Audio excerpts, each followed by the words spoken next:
In the resources document provided in this course, there's a link to the color contrast analyzers download page, and that page looks like this. You just pick Windows, and after it downloads, run the installer. It's one of those .msi installers. It should work as you're used to installing other programs. Once you've downloaded the color contrast analyzer, the thing to do is you bring up the color contrast analyzer, and it has the capability of grabbing a sample of the foreground, which is usually the text, and the background. So we can find a section on this page and test it and see the quality in terms of whether it's 4.5 to 1 or higher, or fails and is below that. So if I pick foreground color, if I grab this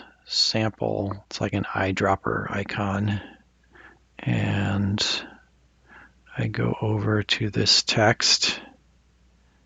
This is kind of pixelated and varied in color. That's really odd, but I'll pick that, and then I'll go to the background color. I'll do the same and find some other spot in here, and then you can see it shows a ratio of 1.7 to 1. So this is a tool we use, when it might be the kind of thing that after a while you get used to seeing that looks off, that looks like the foreground background ratio is just questionable, and you can test it yourself and see if that's the case.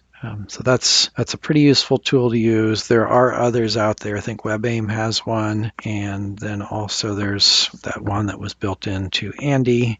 We can briefly look at that and see how that looks.